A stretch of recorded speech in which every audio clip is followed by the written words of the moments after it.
Лукашенко снова уходит. Самый смертоносный месяц за последние годы, и Иран готовится к полномасштабной войне. Обо всем этом расскажу подробнее в эфире «Нехта». Самые важные и интересные новости.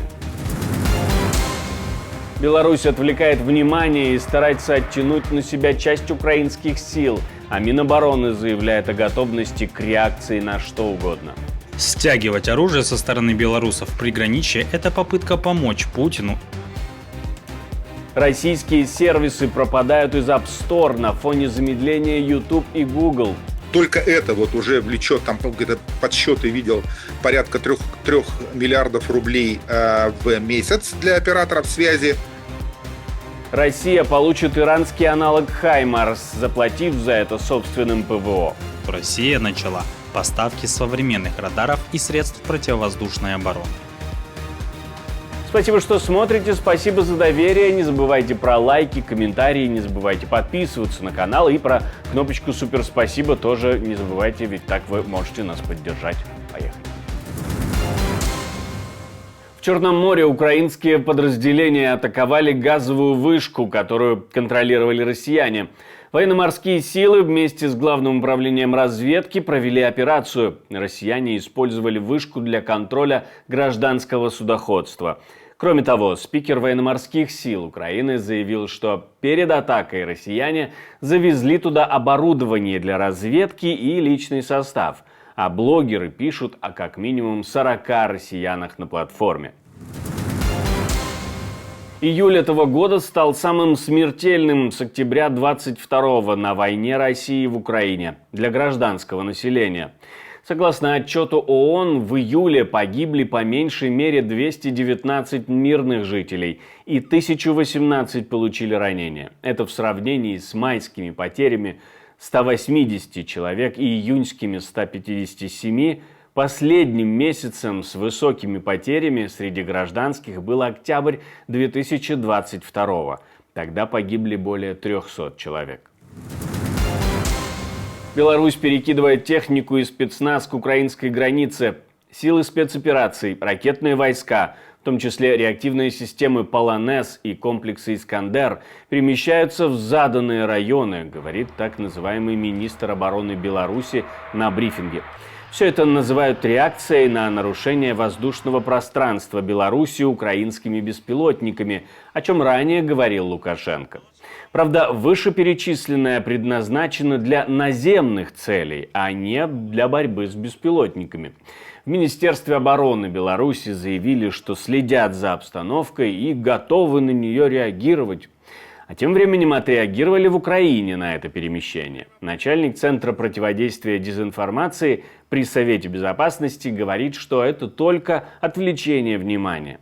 Стягивать оружие со стороны белорусов в приграничье – это попытка помочь Путину и отвлечь внимание украинского командования на то направление.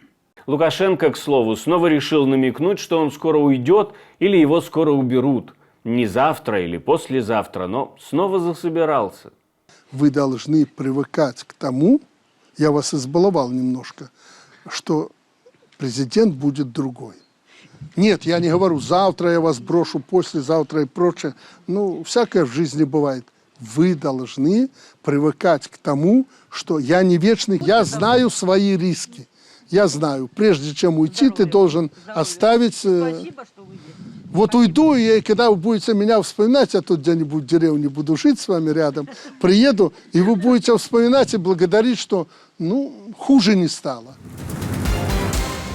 RootTube пропал из магазина мобильных приложений App Store. Хотя в Google Play, Samsung Galaxy Store и App Gallery он остался. До этого приложения ВК-видео, бесплатный VPN и RootTube вышли в топ скачиваний в России на фоне замедления сервиса YouTube.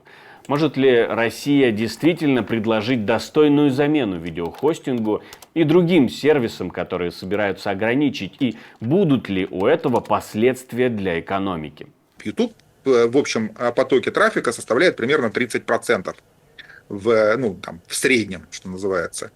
Вот. И, соответственно, люди перестанут платить меньше за станут платить меньше за вот эти оказанные услуги. Только это вот уже влечет, там где-то подсчеты видел, порядка 3 миллиардов рублей в месяц для операторов связи. Вот. Ну, еще там как бы куча всего, которая связана с YouTube. Это вот огромная индустрия развлечений, это огромная индустрия, связанная с образованием и с созданием контента, который нужен для там, пользователя, обучающего и так далее. И вот эти все условия, когда YouTube будет заблокирован, не будут, ну, все эти условия будут как бы разрушены, да, для них. И, соответственно, это будет наносить огромный ущерб вообще экономике России. Иран просит у России ПВО для войны с Израилем. Об этом пишет The New York Times.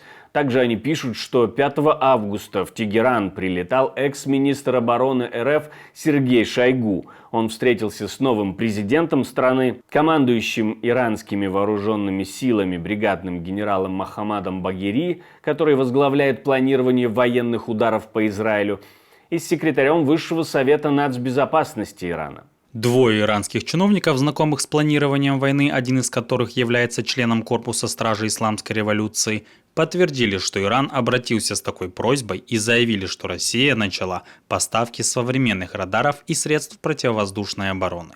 Чиновники говорили на условиях анонимности, поскольку они не были уполномочены обсуждать эту помощь публично.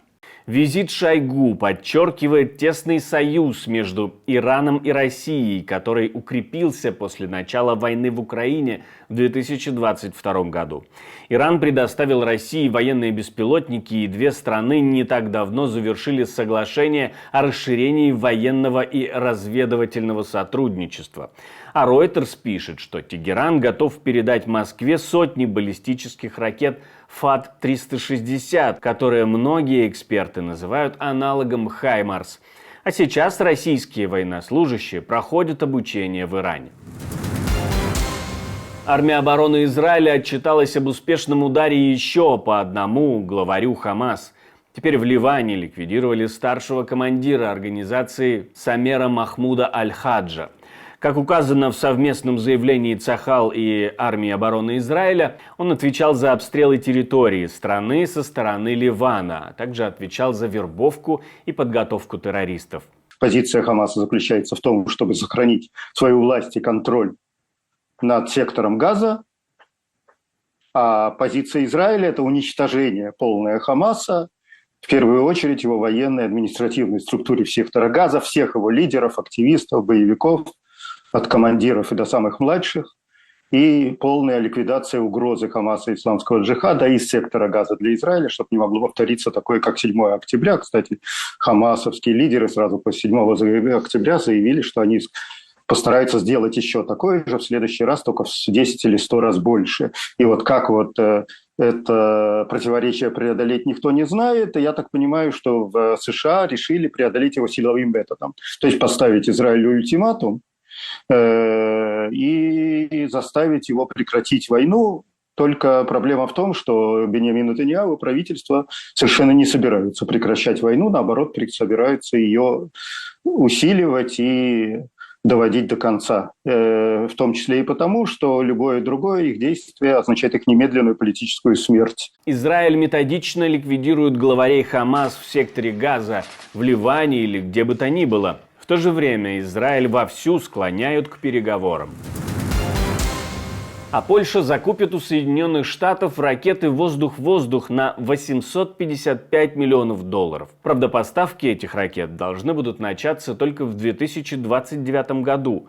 Точное количество не указывают, но известно, что речь идет о ракетах АИМ-120С «Амраам». Польша действительно укрепляет свою оборону с 2022 года, тратит на нее до 4% ВВП и уже имеет контракты на обновление своей военной техники с США, Южной Кореей и другими странами.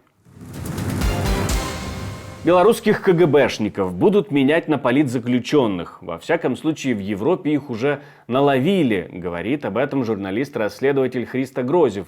Но будет ли еще один обмен? Почему Беларусь не участвовала в этом процессе ранее? Вердикт со смертной казнью был создан практически по заказу Кремля, как часть окончательного нажима, давления на Германию, чтобы Германия согласилась выйти от Красикова. То есть это не было суверенное какое-то решение белорусского диктатора, а это была услуга, которую он сделал. Поэтому Германия, скорее всего, сочла, что это отношение между и Германией, включение Беларуси. Сейчас уже есть арестованные белорусские КГБшники в Европе по тому, что они выполняли заказы по терроризму из Кремля. И я думаю, что еще больше таких будут арестованы, потому что Кремль использует белорусские спецслужбы как посредников для того, что не оставлять следов. Я думаю, что именно вот эти арестованные должны быть обменены на белорусских политзаключенных.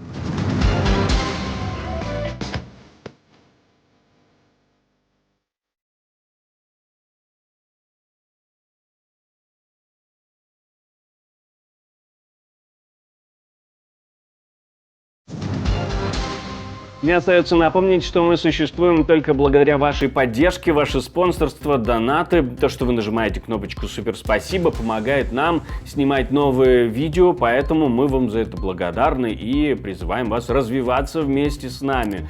Также не останавливайтесь, ставьте лайки, оставляйте комментарии, подписывайтесь на канал, все это тоже очень важно. Ну а у меня на этом все, до встречи и хороших вам новостей.